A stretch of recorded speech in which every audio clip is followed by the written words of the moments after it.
She left the Galactic Fleet because it taught her how to win wars and forget hearts. Now an alien queen returns across the dark, whispering one impossible word: future consort. Mara Ellerin had learned silence the hard way. In the fleet, silence meant a cockpit with alarms muted and breath measured. In the years after, silence meant her courier skiff moving through uncharted lanes with the lights dimmed and the ghosts quiet. Tonight, silence meant her pet dragons listening with pricked attention to something only they could hear. Kestrel, the midnight blue, lifted his head from the combing and clicked twice. Ember, small and ember bronze as her name, pressed closer to Mara's shoulder and warmed the air with a steady pulse from her chest. Mara skimmed a hand across the console and let the skiff drift under the cold sprawl of a crystal belt-fractured ice glittering like a choir of sharp whispers. "Easy," she said, her voice low and even. "We're just delivering cacao pods and kitchen heaters to a mining outpost. If Trouble wants us, it can file a flight plan." Trouble filed its own kind. The starfield rippled. A pattern of soft lights knitted itself into existence off the skiff's bow, spiraling open like a flower blooming backward. Not a warp tier. Not fleet tech. Something older, gentler, and terrifyingly certain. The spiral dropped a single mote of radiance into her path. It hung there, a pearl of intention. Mara's chest tightened. She knew this signature. Years had scabbed over the memory, but scabs are honest about what lies beneath. The mote pulsed. Her console translated with a reluctant chime. An old title scrolled across the screen in a language the fleet had once banned from its mouth: Matriarch Sovereign of the Celestine Continuum. And then, in Mara's own tongue, 3 words followed that unraveled sleep and peace in equal measure: claim, audience, consort. Ember peeped, uneasy. Kestrel flattened his crest and glanced at Mara with a look that said he would bare his tiny teeth at a galaxy if she asked. Mara exhaled and tasted iron fear, old adrenaline, something like longing she didn't want to name. She had left the fleet because orders had begun to feel like someone else wearing her voice. She had left because mercy had become a budget line and kindness a liability. She had left because a certain mission beyond the Perseid Gate had ended with a golden ship cutting across the void like a promise, and an encounter the fleet had rebranded as a skirmish. The golden ship hadn't fired. It had sent a hymn. It had spoken through harmonics so delicate her bones remembered for days. A projection had appeared, a tall figure crowned in soft light, eyes like tidal pools, and called her by the name no one had used she was a child. Mara. The memory tasted like starlight and warnings. She swallowed it down and nudged the skiff into a slow arc, ready to slip past the moat and break line of sight. The moat drifted with her like a tether that had not bothered with rope.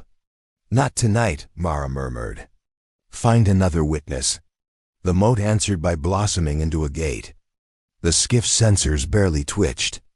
They didn't know how to read grace that big. On the other side of the gate, a silhouette waited sleek as a blade, haloed by a geometry of living light. A vessel grown, not built, with lines that suggested wings when no vacuum should allow for wings at all. Kestrel trilled a question. Ember's warmth ticked up. Mara felt the old training rise like a reflex: identify, assess, engage or evade. But the fleet had taught her one more thing, hidden in its mistakes. Sometimes you don't survive by fighting or fleeing. Sometimes you survive by telling the truth. She took the skiff forward with a pilot's patience. The gate accepted her without friction. The golden vessel filled her view, vast and close. A hatch irised open. Soft radiance poured out, not the white of surgical rooms, but the color of dawn seen through river mist. "Stay near," she told the dragons. "No biting queens." The dock cradled the skiff with a tenderness that unsettled her. She sealed her helmet, then unsealed it when the air tasted like salt and crushed citrus rather than poison. The ramp lowered. Sound met her, not words, not yet, but a chord like the first breath before a choir begins. She stepped into a chamber that could have been a cathedral if cathedrals were built by currents and wind. Columns rose like braided trees. The floor flexed underfoot, alive and supportive. At the far end, a ripple moved through the light, and a figure coalesced taller than Mara, crowned without metal, robed in threads that looked woven from comet tails. The alien queen did not stride.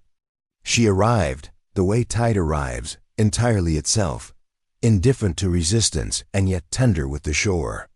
Her face was not human, not exactly cheekbones broader, eyes faceted with soft layers of color, but it wore a serenity that made Mara's chest ache. "Mara Ellerin," the queen said, her voice resonant without echo. "You left the fleet. You did not leave the sky." "Some habits refuse eviction," Mara answered. She kept her hands visible and her weight centered, as if diplomacy required the same balance as a knife fight. Ember peeked around Mara's hip. Kestrel took up sentry on her shoulder, feather scales brushing her jaw like a heartbeat. "We sang your name once," the queen said. "You kept it safe. Few would." Mara thought of that night beyond the Perseid Gate, of the fleet commander who called the hymn a taunt, of the order to fire warning, lances into a sound meant to fold rather than break. "You chose not to burn us," she said. I remembered. The queen studied the dragons with an amused gravity.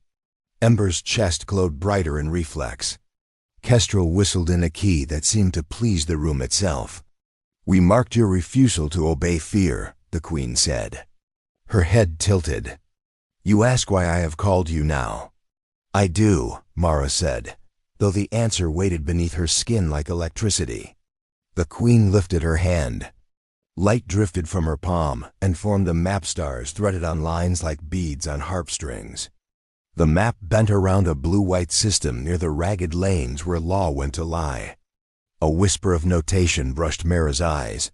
Colonial survey codes, corporate trademarks, disputed salvage routes. "Years ago," the queen said, "we sent emissaries to learn the shapes of human songs. They did not return.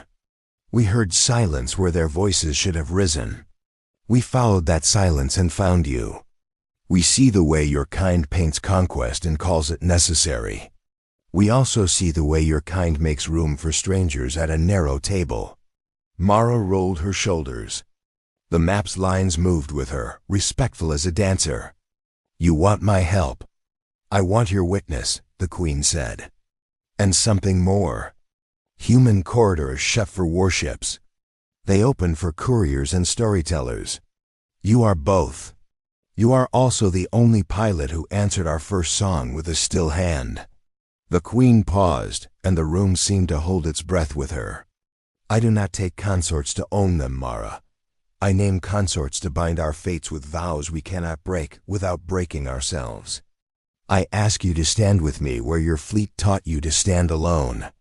To walk into human rooms, I cannot enter without becoming their enemy. To bring back the truth, even if it hurts us." The word consort lit the old wound of longing she had ignored until it learned to sleep. It also woke a dozen practical fears. "I don't wear crowns," Mara said quietly. "They slip." "You wear loyalty," the queen replied. "It fits." Ember bumped Mara's hand as if to say the same. Kestrel's tail curled, a question mark waiting to be straightened into a path. Mara looked at the map again. The blue-white system pulsed, faint and insistent. She thought of miners and merchants and families making peace with ration lines. She thought of officers who obeyed and officers who refused. She thought of the first time she had heard a song instead of an order. "What if my truth ruins what you hope?" she asked. "Then we will grieve without vengeance," the queen said. Her eyes softened. "And if your truth reveals hands that stole what they would not understand, we will seek amends before we seek satisfaction." Something in Mara unclenched. The fleet had taught her tactics. The queen offered her meaning. "All right," Mara said, voice steady. "I will go.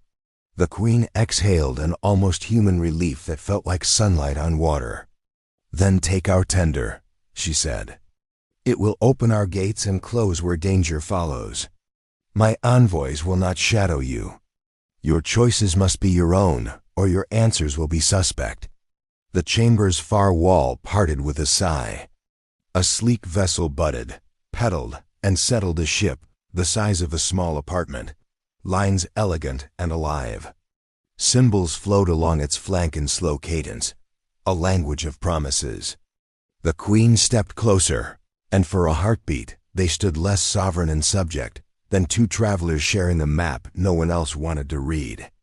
"Mara Ellerin," she said softly, "if you return, I will ask the second half of what I spoke tonight. Until then, keep my vow with yours." Mara felt the danger in the softness and chose it anyway. "I will bring what is true." Ember hopped up the tender's ramp with bold curiosity. Kestrel launched from Mara's shoulder and landed beside his sister with a proud chirr.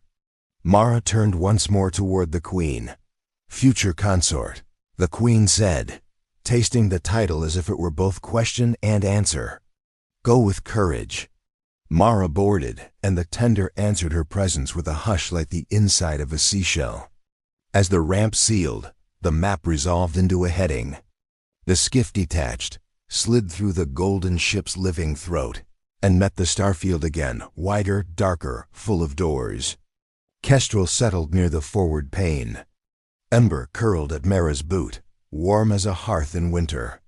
The tender's hum became a low-chord th. The tender glided through dark space with the eerie grace of something that didn't cut through the void, but persuaded it to part. No tremor of engines, no sense of thrust, just the incredible stillness of movement so perfectly balanced it felt like being carried. Mara sat forward, arms resting lightly on the console, while Ember dozed on her lap and Kestrel perched, high like a crow carved from midnight glass. Ahead, distant stardust formed a lane only the Queen's vessels could see, luminous markers like tide lights, vanishing and reappearing as the tender threaded them. She didn't need a screen to feel the weight behind her decision. The Queen had not bound her with chains, vows, or thread-only trust. And trust, Mara knew, was the most difficult leash to cut. Ari and Soul did not wait in the wings this time. This journey began with only Mara and her dragons. But a truth-finding mission was rarely a mission of solitude for long. The console pulsed gently. Coordinates confirmed. Travel corridor stable. Time to first gate, minimal. Minimal meant soon. Too soon. Kestrel chirped once in alert tone. The tender dimmed its interior lights, shifting into a pale twilight glow. Not fear, caution. They were crossing the threshold between safe star lanes and frontier space where fleet authority blurred into corporate treaties and unspoken threats. Mara breathed out. "We're flying into the place I quit to avoid," she murmured. Ember lifted her head, resting her chin on Mara's wrist. A warmth there soft grounding. As if the dragon could taste her pulse and answer the part of it she wouldn't admit out loud. The first gate appeared like a broken ring hung in ink of forgotten station, metal ribs torn apart by something that never finished its conquest. It should have been cold and dead. A faint light moved between the ruined arches. Someone was here. The tender slowed on instinct, the hull contracting like breath drawn inward. A stealth signature flicked across the sensors, too weak for fleet patrol, too advanced for smugglers. Mara narrowed her eyes and kept her hands still. "Identify," she whispered. The tender obeyed. Glyphs formed in the air, thin strokes shifting until her translator caught a partial match. Expeditionary surveillance. Not Queen Mother. Not neutral, human. Kestrel lowered his head, feathers flattening to sleek readiness. Ember shifted into a crouch, her glow dimming so she blended with shadow. The stealth ship drifted from behind the ring's curve, a dark spear with no registry, bristling with sensor dishes disguised as plating ribs. Not here for trade. Not here for rescue. Here to watch. Or intercept. Someone's guarding the graveyard, Mara said under her breath. Guarding or waiting for someone to come looking. She angled the tender outward, as if simply passing through. No hostile locks pinged her hull. No warning flare. Just silence, the predator kind, patient and unhurried. Only when the tender slid beyond the ring's far side did the sensors return a faint trace. Encrypted chatter. Short burst, destination unknown. They had reported her. Or noted her. Either way, the watchers were awake now. Mara leaned back. So they're nervous, she said. Good, nervous means guilty. The corridor widened. The gate behind them shrank into distance. Ahead lay deep frontier uncharted lanes where signals bled thin and jurisdiction dissolved. The tender pulsed again. This time not a reading an offer. Its hull peeled a small view window wider, revealing a cluster of cold stars arranged like a sigil. Not random. Not decorative. A sign burned into the dark for those who knew how to read it. Mara recognized it a beat too late. Sanctuary's mark. She sat forward.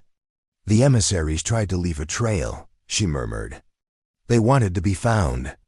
The tender curved gently toward that sigil, no longer gliding aimless but following memory written in starlight. The tension in Mara's chest coiled tighter, not dread, but anticipation sharpening its teeth. The second gate emerged slowly half-hidden inside the aurora of a dying dwarf star, its broken geometry sparkling like a crown disassembled and scattered. A beacon attempt flickered weakly beneath layers of old interference. Kestrel crooned a single note. Ember pressed closer. Through the haze, the wreck became clear. A listening post. Not human. Not Queen Mother. Celestin design same biomechanical latticework and harmonic curves.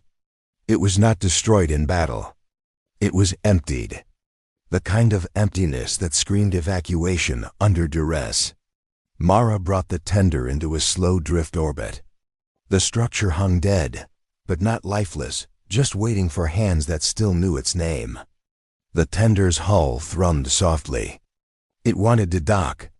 She didn't move. Not yet, she said. Show me the rest first. The view swept along the ring-like station. Scorch marks, cut seals, magnetic scoring, fusion torch residue. Not scavenger work. Precision breach. Corporate-grade capture.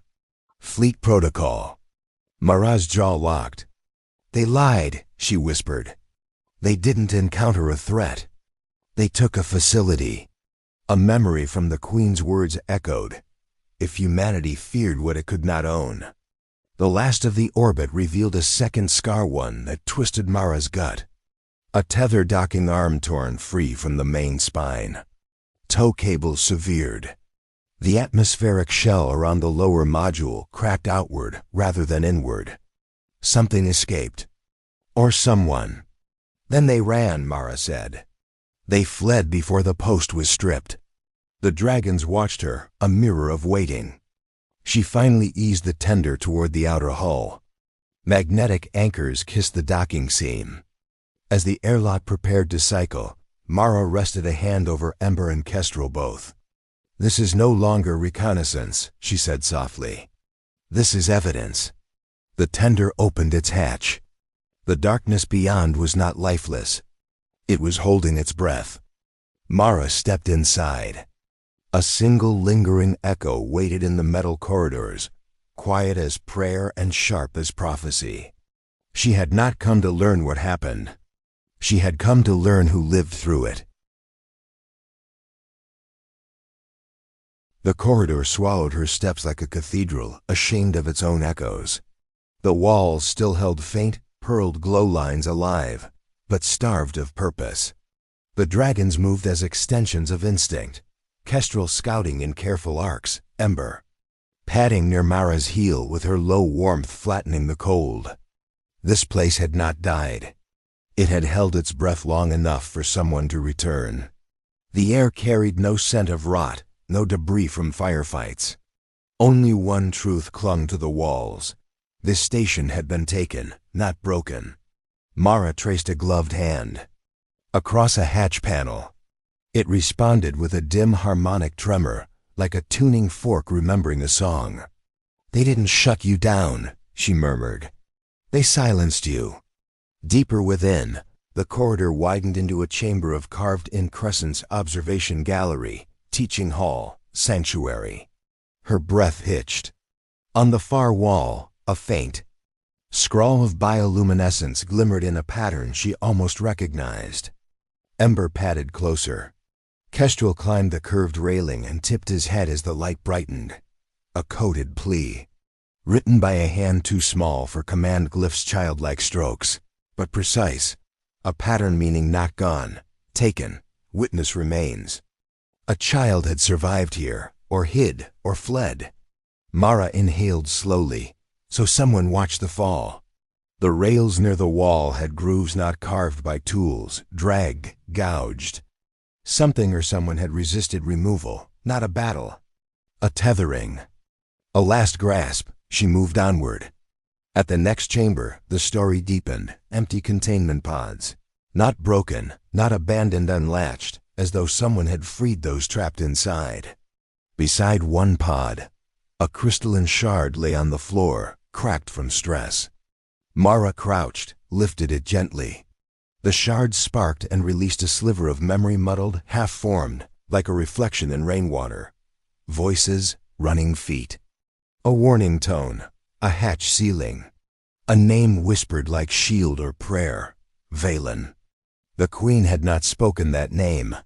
If there had been survivors, she either didn't know or chose not to burden Mara with knowing. Or she wanted me to earn this truth, Mara muttered. Kestrel chirred low.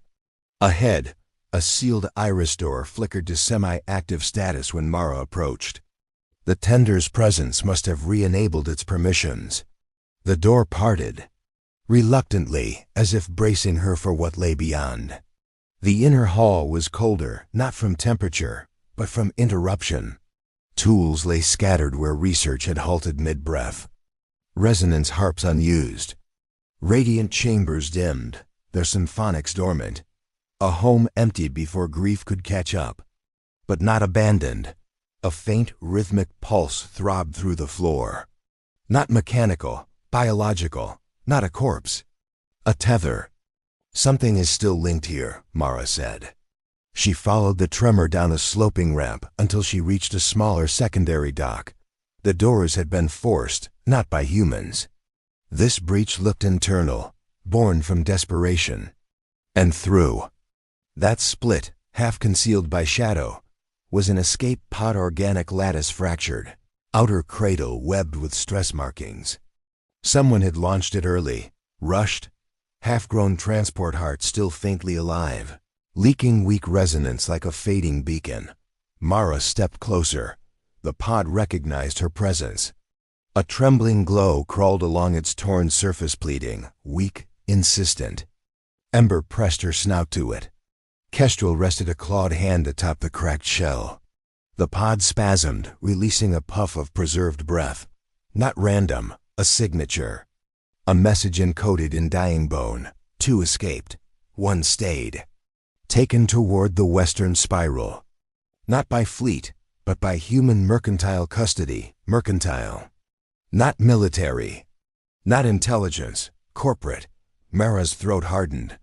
"No admiral signed this raid," she whispered. A boardroom did. She saw the path now, the Queen's. Hesitation, the need for a witness, the fear that vengeance might reach the wrong throat. This was not a simple abduction. It was a transfer of ownership. Kestrel tugged at her sleeve, soft, urgent. He angled his snout toward a dim alcove she had nearly overlooked, half collapsed under broken lattice. Inside lay a discarded piece of woven clothing, a child's tunic. Small, torn at the shoulder seam. She brushed it reverently. The fabric reactivated a sensory spool embedded in its fibers. A whisper unspooled, not speech, not fully. Half memory, half prayer. We ran, they followed, Valen stayed. We could not bring him. The queen must learn gently or grief will burn. Find us. Remember sanctuary. Mara closed her eyes. 2 children. Not relic survivors. Fleeing deeper into human space. Hunted. Erased. The tender pinned from the outer hull soft but urgent. Something was approaching the station. Mara stood, jaw set.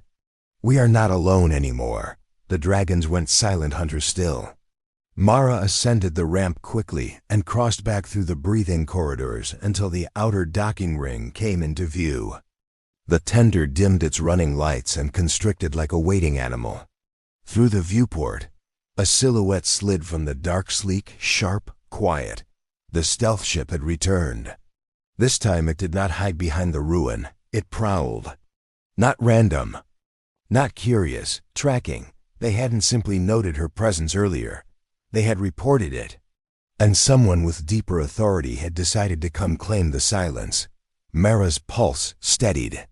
No panic, just iron clarity sharpened by purpose. They didn't lose the emissaries, she whispered. They captured them. She sealed the hatch as the stealth vessel finished its circling sweep. If it docked, a confrontation would no longer be theory. Ember pressed into her boots. Kestrel perched on her shoulder again like a silent omen. Mara sat at the tender's controls. Then the reckoning begins sooner than planned. Outside, the stealth ship angled for approach slow, predatory, not aware yet that the station had revived a witness. But Mara would not let them bury another truth. This was no longer about what happened here. This was about who still intended to keep it buried. She keyed the tender for silent launch. The first move of the hunt had been theirs. The next would be hers. The tender eased away from the station on silent thrust, dissolving into the shadowed side of the debris halo before the stealth vessel could finish its alignment. Mara dimmed all navigational glow, letting the hull mimic the cold of derelict plating. From outside, she would look like one more dead thing orbiting a grave. Inside, her pulse did not match the stillness. The stealth ship anchored itself to the listening post with methodical precision, no hesitation, no warning hails. A boarding arm lanced out, magnetic lock sealed, and containment crews slipped aboard like a shadow with teeth. They weren't searching for survivors. They were searching for evidence. Cleaning their trail, Mara whispered. Kestrel made a small, low-pitched warble. Ember crouched forward at the viewport, eyes narrowed. Heat dancing beneath her scales, not attack heat, not yet, just gathering tension. They know what they took, Mara continued. And they know it was not theirs to take. The tender shifted its internal lighting to a faint blue wash, an instinctive response. Like a creature lowering its breath to avoid a predator's listening radius. The dragons stilled. Mara studied the stealth ship's hull markings, subtle. Barely visible relief etchings, not fleet standard, not state-issued. Private authority. Unregulated. Corporate enforcement. Someone bought silence, she murmured. Or leased it. She zoomed the view. The boarding crew carried destabilizers, not rifles. Erasure protocol, not defense. They're going to scrub the station. That meant memory cores. Genetic sigils. Cultural imprint storage. And if they found the cracked escape pod residue, the trail of the children would vanish entirely. No, Mara breathed. Not this time. But a frontal confrontation would fail before it began. She had no firepower for siege, not yet, and if she destroyed an unmarked stealth cruiser without proof, the entire Queen's purpose would falter into rumor. Truth must live, not merely be avenged. The tender pulsed again soft query, offering alternate vectors. A route upward, above the ring. Long arc around. Point of pursuit. Calculated tailing distance. It wanted her to follow them back out. Mara considered it. If she let them finish scrubbing, she might still tail them to their confederates. But the evidence here, the root of the lie, would vanish forever. Unless she saved a piece. She touched the panel. We're not done inside, she said. But we are done being hunted. The dragons lifted their heads with shared resolve. She guided the tender back toward the far curve of the station, not the primary airlock, but a maintenance throat latched in shadow behind a collapsed strut. No direct line of sight. A scavenger would never notice it. The hull kissed metal soft as breath. She entered once more. But this time she moved deeper, past the first sanctuary chamber, toward the sealed inner conduits where Celestin archives kept record not in files but in echoes. The corridor led to a circular door shaped like a tuning disc. It did not open to hands. It opened to recognition. Mara placed a palm flat over its shell. The tender's external harmonics transmitted through her skin, a frequency older than fleet encryption, a language of resonance rather than command. The door shivered, then parted. The archive chamber unfurled like a blossoming antechamber of memory roots, woven boughs of crystal laced with bioluminescent script. It did not feel like data storage. It felt like remnant soul. One core glowed gently in the center heartstone of witness. And this, Mara whispered, is what they are here to erase. She knelt. Ember curled at her flank. Kestrel climbed onto the stone lattice, peering down as if reading. The heartstone brightened at their presence. Not refusal, recognition. It projected a thin filament of light through the air unthreading, like silk until it resolved into a scene. The emissary pair two elder Celestin forms, welcoming human envoys into the station. Calm, equal footing. Invitation rather than defense. Then, a different set of humans. Not diplomats. Agents wearing insignia from no fleet known to law. Deals whispered in corners. Not alliances, transactions. The emissaries realized too late. Containment fields. Extraction orders. Cargo not hostage classification. The heartstone dimmed again, trembling at memory threshold. Mara whispered, voice gentle, "Show me where they were taken." The filament reignited, sharpening. A star map formed one step beyond the Queen's, not sanctuary. Not neutral space. A corporate hub world disguised as a medical relay. The kind of station where no one would question sealed cargo. Or who owned it. Mara's jaw clenched. So they hid them in plain sight.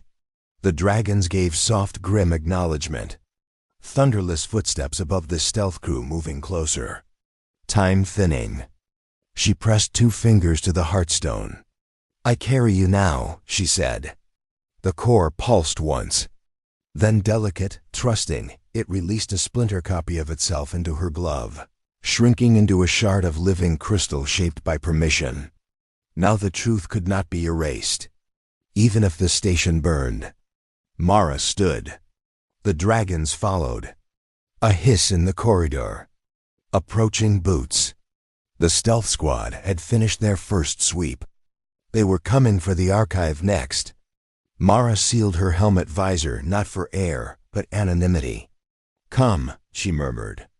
The tender cycled the hidden hatch the moment she reached it. She slipped inside just as distant voices rounded the hall. The hatch sealed.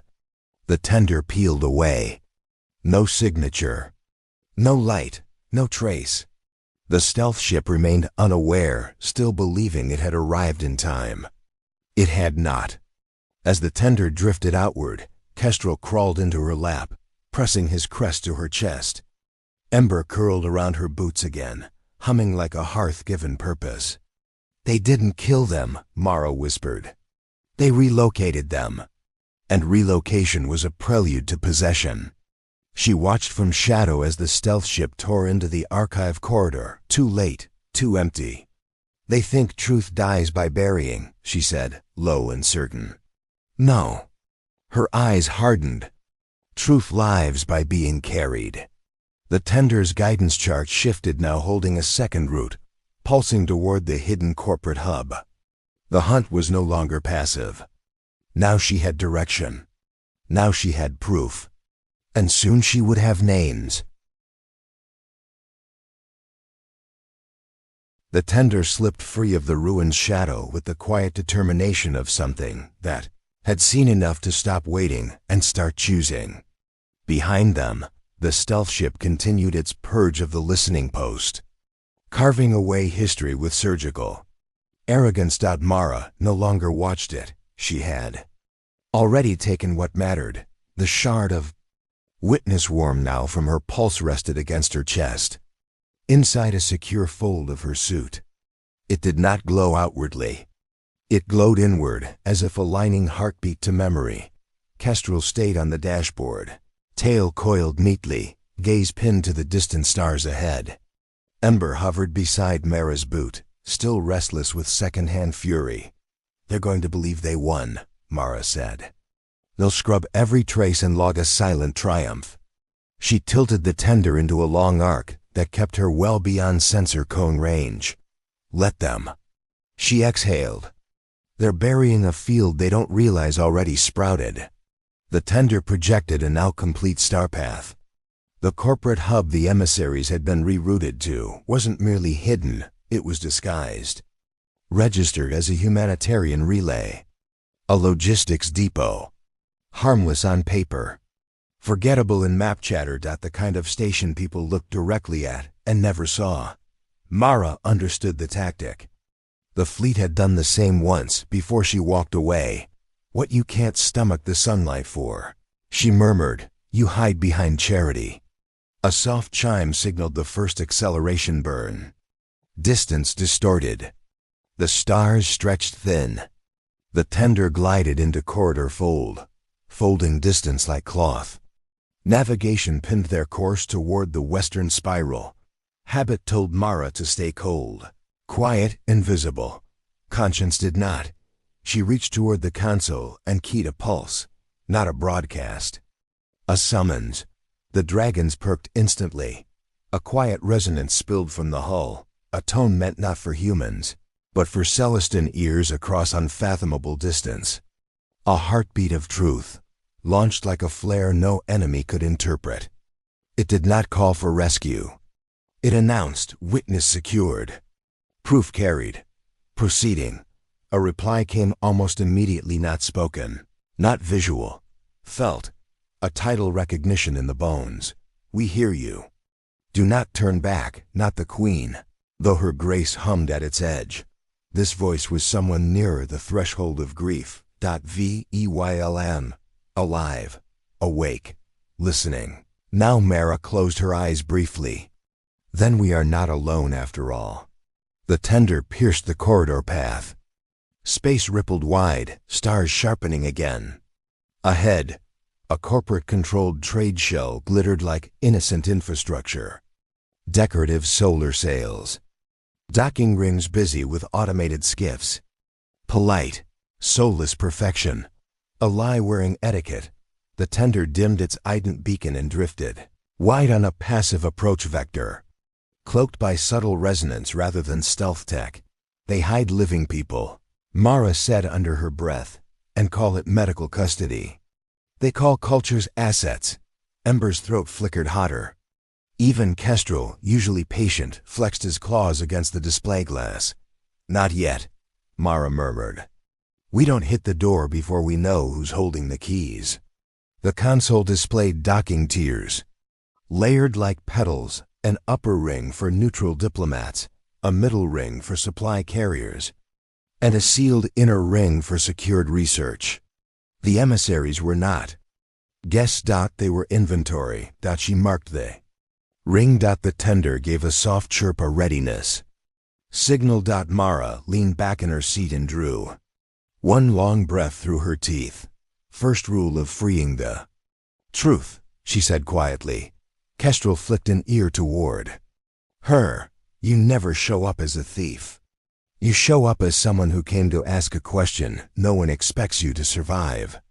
The dragons settled, bracing for what came next. The tender angled toward the station. Distance dropped. Approach. Sealed. Docking handshake initiated. Her visor reflection stared back at her focused. Steady, not fleet any longer, but something older and cleaner. A carrier of oath. Not warrior. Not supplicant. Witness. The gateway clamps opened like petals bowing. And Mara whispered, just before the docking seals kissed hull. Let us see who believes they own someone else's living voice. The mission was no longer uncertain. It had become inevitable. She would walk into their quiet hall and tear the silence out by its root. Not with fire. With truth. And when she returned to the Queen, it would not be as a courier, but as the consort the Queen could claim with full knowledge of what she had bound her fate to. The tender sealed. Atmosphere equalized. The outer hatch unlatched. Mara rose. The door slid open, and she stepped into the lie. If you want this reckoning to unfold and justice to reach those who hid behind velvet masks, subscribe now and stay with this journey. More chapters are coming. Truth does not fade when watchers remain.